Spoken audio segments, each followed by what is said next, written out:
comment gérer les permissions d'un fichier ou de plusieurs fichiers. Vous pouvez utiliser le terminal des commandes qui sera bien plus pratique. Comment connaître les permissions sur le terminal? Vous faites ls-al. Vous avez les permissions. Moi je vais utiliser une autre commande qui est un alias pour pas utiliser ls-al parce que c'est trop long à écrire. Donc je vais marquer alias ll égale ls-al. Ce qu'elle me dit, c'est que si j'écris ll, ça va être égal à un ls-al. Hop, ll, ça m'écrit ls-al. ls-al, qu'est-ce qu'il nous dit? Il nous dit, les deux premiers en bleu là, c'est nos répertoires courants par an. Et il nous donne plein d'informations dessus. Ensuite, on a les fichiers. On regarde tout à gauche, on a ici un D et ici un tiret. D, ça veut dire que c'est un directory, donc c'est un répertoire. Et un tiret, ça veut dire que c'est un fichier. Ensuite, nous avons RWX, RWX, RW-, etc. Donc, il faut les prendre par petits paquets de 3. Donc, ces 3-là veulent dire que l'utilisateur peut lire, écrire et exécuter exécuter le dossier. Ensuite, nous avons ces 3 autres-là qui nous disent R, et X, qui nous fait, qui dit que le groupe NSI peut lire, exécuter, mais pas écrire. Et ensuite, nous avons les autres qui peuvent lire et exécuter comme le groupe. Ça marche pareil en dessous, sauf que ici, c'est pas un dossier.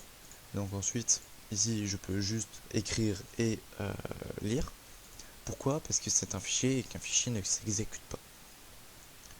Nous avons ici le propriétaire de chaque fichier dossier et le groupe. Par exemple, si je change le fichier de le groupe en YouTube, si je fais ll, vous voyez que ici, le groupe, c'est YouTube. Donc vous pouvez très bien modifier les permissions d'ici, ça marchera très bien, mais ce sera un peu plus long. Hop, on va tout de suite te remettre dans NSI, fermé. Si je veux changer les permissions, nous allons utiliser une commande chmod. Je fais U plus X.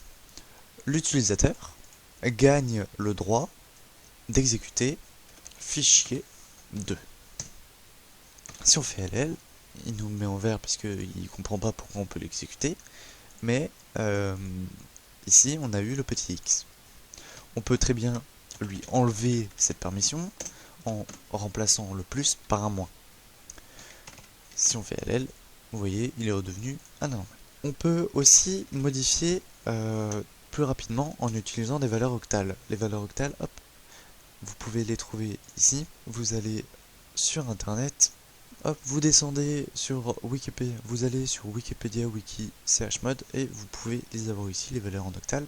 Ce qui veut dire que on peut écrire plus simplement et au lieu de faire U, O, G ou A, donc utilisateur, groupe, autre ou tous, all, vous pouvez directement les écrire à la suite. Donc par exemple, je veux que mon fichier 2 soit inaccessible pour l'utilisateur, pour le groupe qu'il ait tous les pouvoirs, et pour l'autre qu'il n'ait que la lecture. Je fais ça, et je mets fichier 2.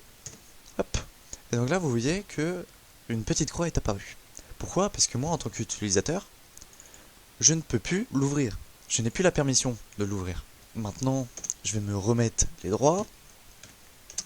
Hop, je vais changer ça en 6 parce que sinon il va me l'afficher en vert. Et hop, vous avez vu la croix, elle s'est enlevée. Si je fais LL, hop, les droits, ils sont repris normalement. Ça marche pour un fichier, mais ça peut marcher pour tous les fichiers d'un coup. Donc par exemple, si je fais 777, donc tout le monde a tous les droits, et que je mets une astérix, ça va faire pour tous les fichiers du répertoire courant. Ce qui veut dire que hop, LL, vous voyez, ils ont tous les droits. On peut aussi changer, donc par exemple je mets que à court et à fichier, donc je ne touche pas à fichier 2. et je leur dis que les autres ont juste même pas le droit de le lire. Hop. LL, vous voyez, il est toujours en vert, mais ils n'ont plus les deux n'ont plus le droit de lire par rapport à juste avant. Si vous avez besoin d'aide avec le chmod, vous faites chmod-help et vous aurez ici comment utiliser. Donc chmod, l'option, une option c'est ça, et le mode, etc. Donc, alors, comment créer, modifier et utiliser les groupes et les utilisateurs?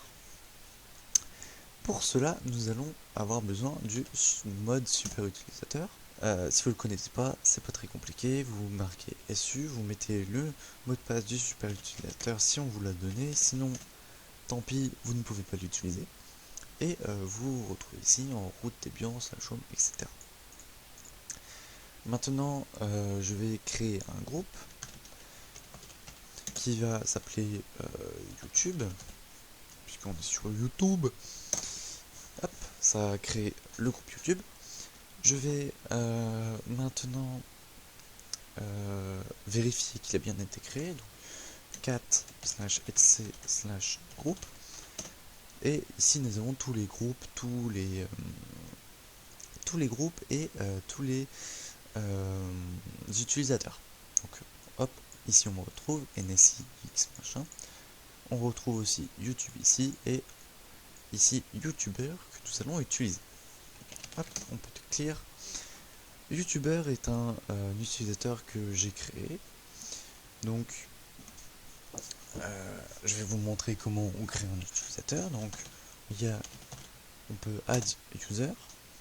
On crée l'utilisateur, par exemple Gogo.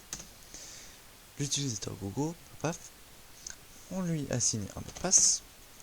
On retape le mot de passe et ensuite on va avoir plein de petites choses à rentrer ou alors juste à appuyer sur entrée, ça marche très bien.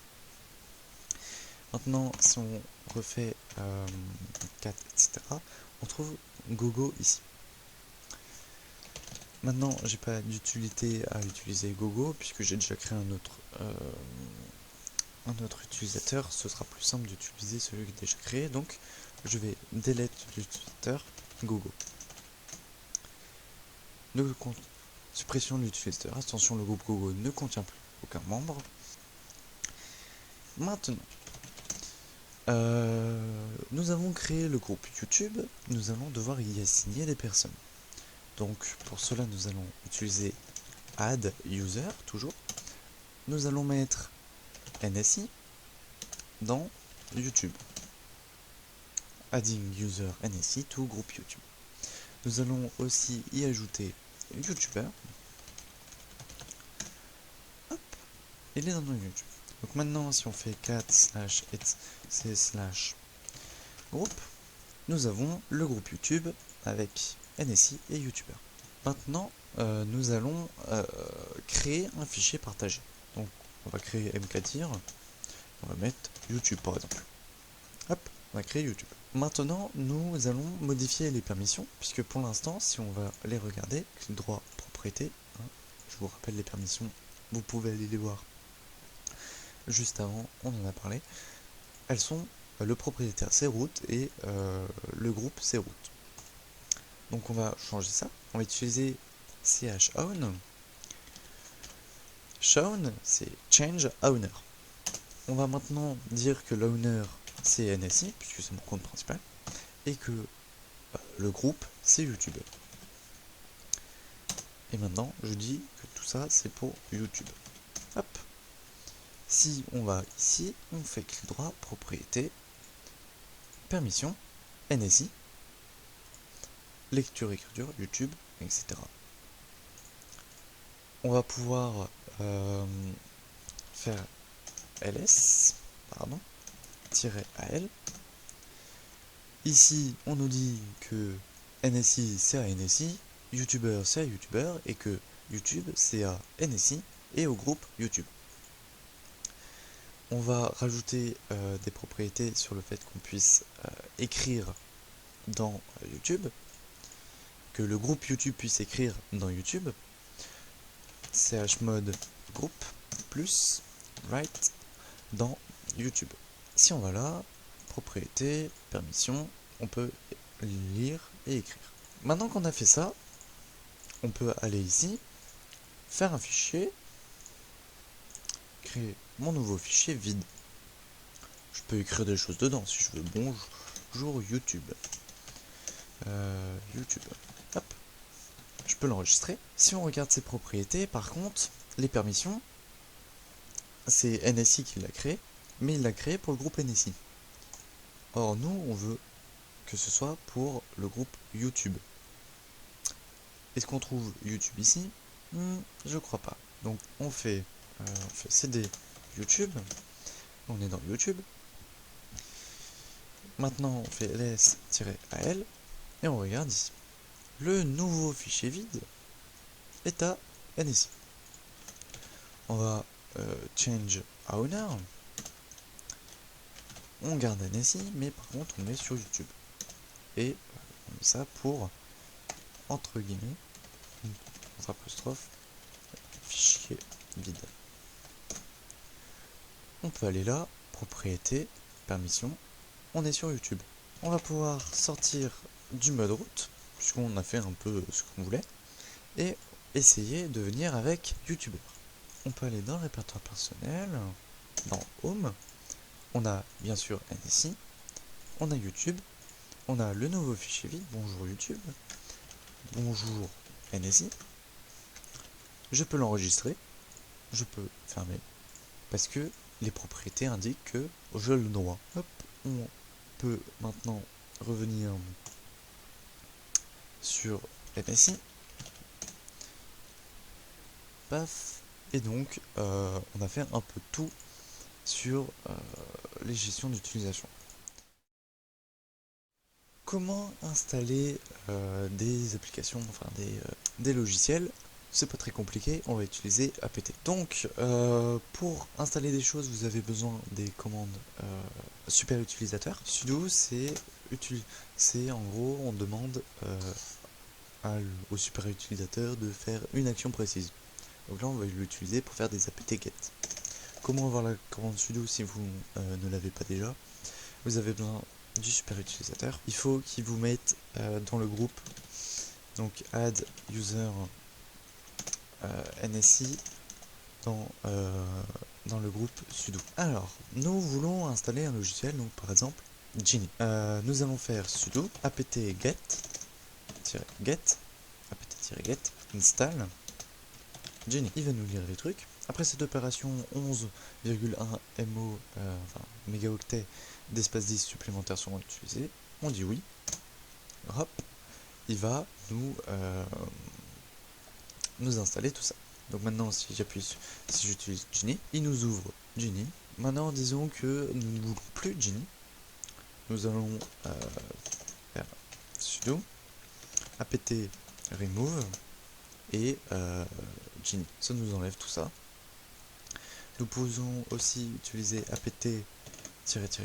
On peut utiliser update si on a besoin d'update un fichier ou un logiciel. On peut utiliser réinstall pour réinstaller les choses, search, etc. Vous avez juste à lire, vous comprendrez très bien comment ça fonctionne.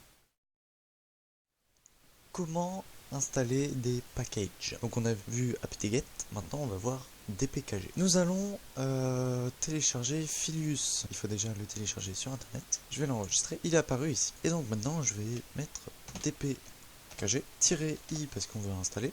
Le nom du package c'est Filius-174-all.deb.